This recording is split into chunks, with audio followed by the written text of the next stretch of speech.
Hallowed is the craft, and blessed are all who take up its tools to wrought works of wonder.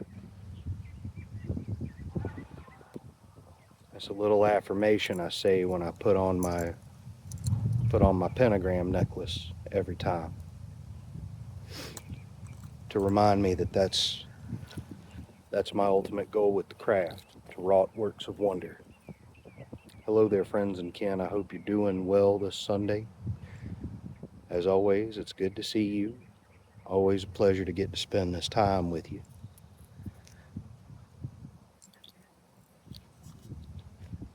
Today I want to bring up something that might be a little controversial for some, but hey, controversial topics spark good conversations.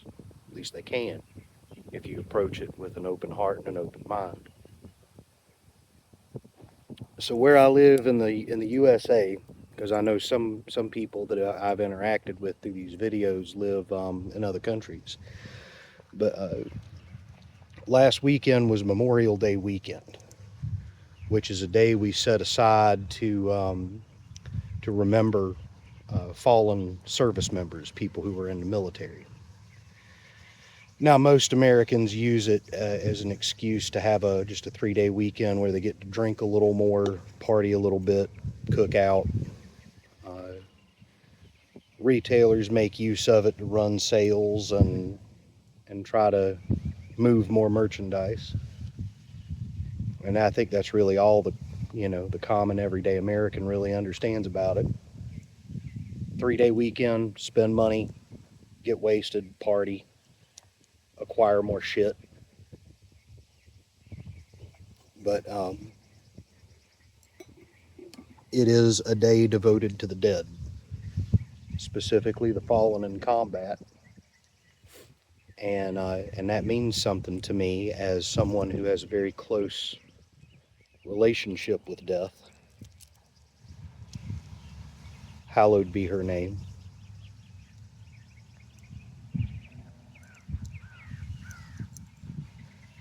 She's always close to my heart. I saw a post earlier this morning of a gentleman commenting on uh, historical societies focusing on the Confederacy using Memorial Day to honor the Confederate dead. And there's a lot of hot opinions on that topic. You know, do we really want to show respect to people that fought for slavery? Do we really want to show respect for people who fought for a very bigoted regime? I believe the dead deserve respect regardless of who they were in life, and that doesn't mean respect for them personally, for the principles they stood for. It's more of a general respect given to the dead for the journey they have undertaken after leaving the flesh. Death is the great equalizer. Death is something that we will all experience regardless of the color of our skin, regardless of how much money's in our bank account, how big our house is, regardless of what ideology we adhere to. None of us escape death. Not a single one of us.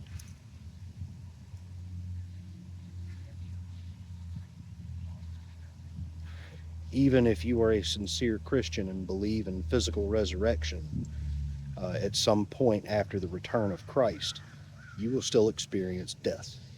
Even Christ had to cross the threshold of death.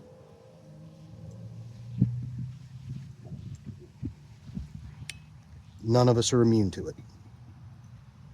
And I think that's why there's a sort of standard level of respect and reverence that I show the dead regardless of who they were in life. Because I also do not know the particulars of the journey they have undertaken since parting ways with their body. And I believe that there are many possibilities of what their post-mortem experiences could be.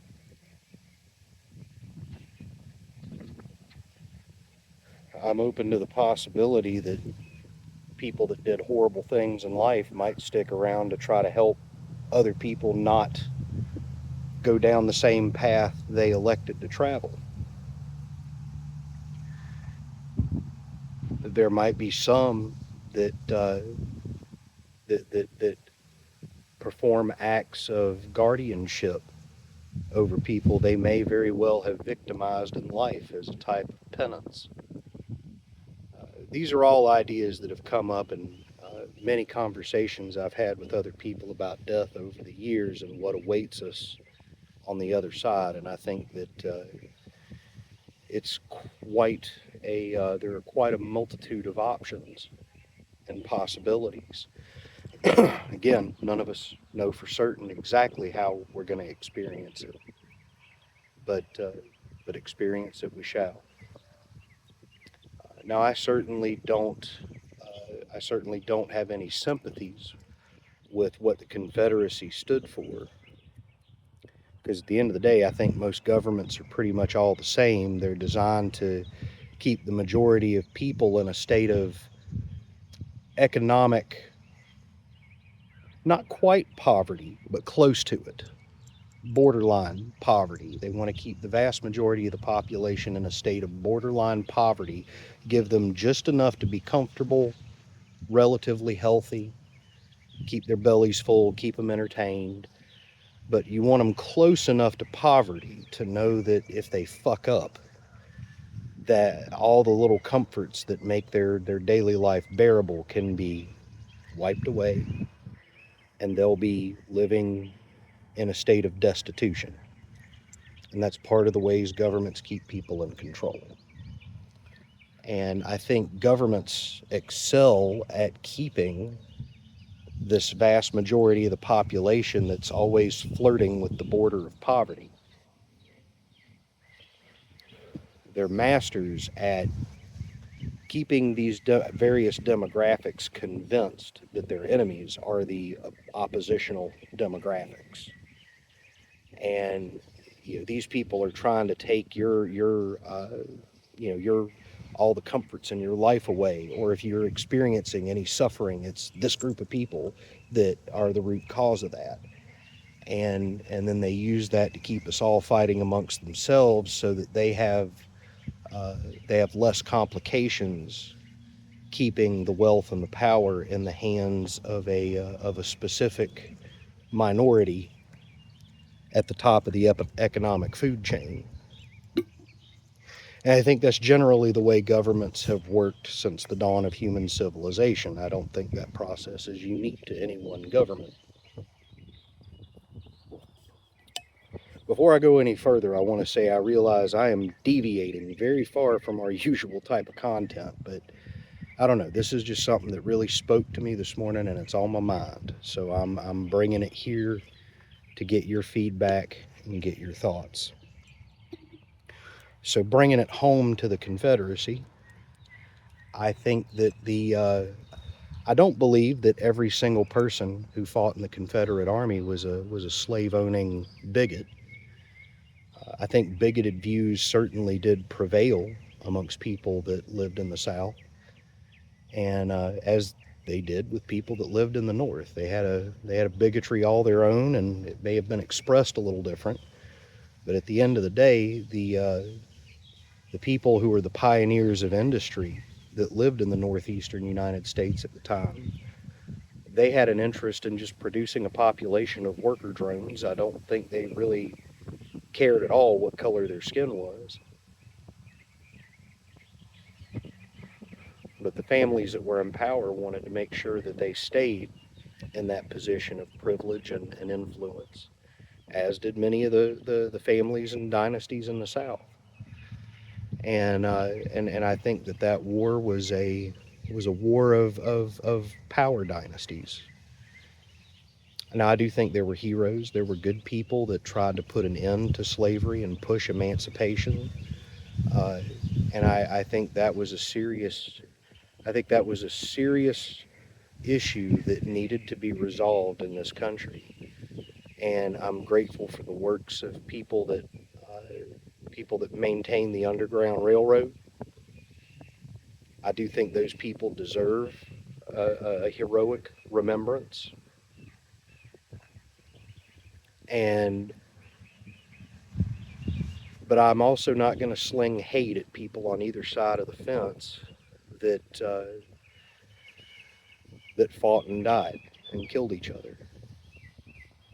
There's been enough hate thrown into that equation. I don't need to add my own to it. And I think to do so would be counterproductive to my morals and my goals in life. I would much rather offer a sincere desire for peace and healing. So what I try to do when I visit cemeteries and I see Confederate graves, I have in the past laid peace lilies on them. I've expressed a desire to learn from the mistakes of the people that came before me so that I don't repeat them. And I ask that if there's any part of them that wants to assist in history not repeating itself and us growing and healing in a positive direction, I'm open to that. And not only am I open to it, I'm deeply appreciative of any effort given from the unseen to help us grow out of some of the worst wounds inflicted in recent history, to heal from those and grow out of the mindsets that led us down that road. And my thoughts on that don't go over well in some conversations. To each their own. But I'm just, that's a chapter in our history that ignited so much hate, and so much hate has grown out of it and is still propagated in our culture to this day in various pockets of individuals. And I have no desire to participate in that. Again, there's enough hate thrown into that equation in its original context. There's enough hate being propagated in the world today, and I don't want to let it sink its hooks into me. I would much rather make that offering of peace and that offering of healing to people on every side of the equation.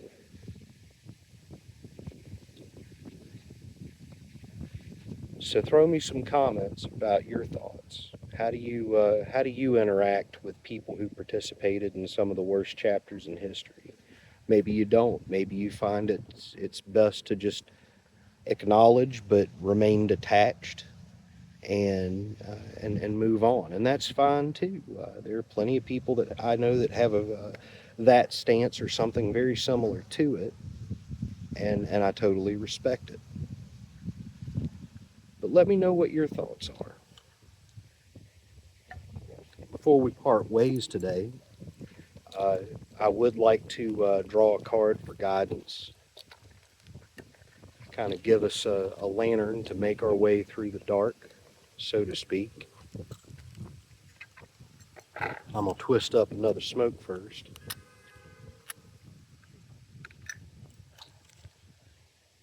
And I promise next week we're going to get back into our readings. But this morning that was something that just kind of hit me hard.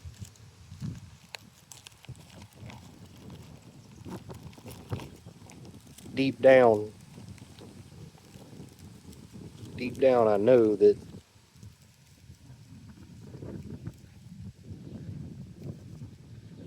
these people are still human. Now, does that line of thought absolve any wrongdoing? Absolutely not.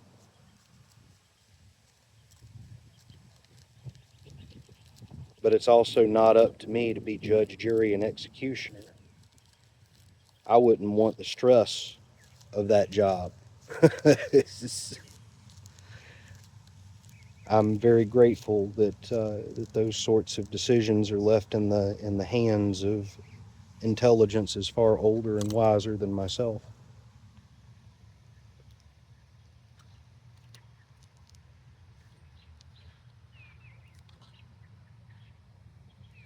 For me, compassion is a very important trait to cultivate because it's pivotal in helping me to not become a monster myself.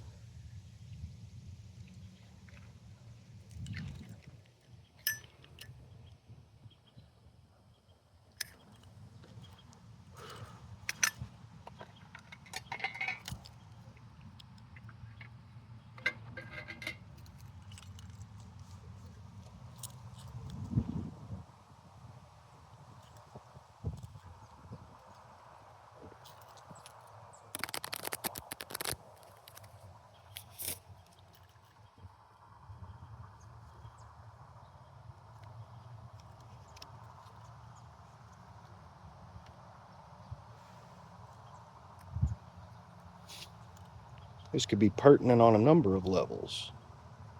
Two of spades. Spades being the suit of conflict, challenge, struggle. Two being the number of connection. Things that were once separate being brought together and connected. This card tells us to be very careful about what connections we make, to think them through, to make sure that they're not going to take from us more than we're going to receive in return. Be aware of how much is being taken from us rather than just blindly keep giving.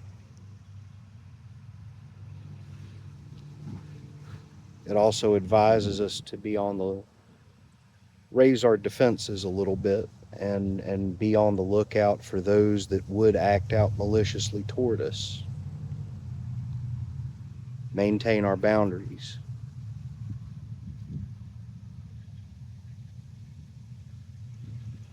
And also closely examine the friendships and relationships that we're in. And be aware of those that might be pushing us in directions that are unhealthy for us or that will cause distress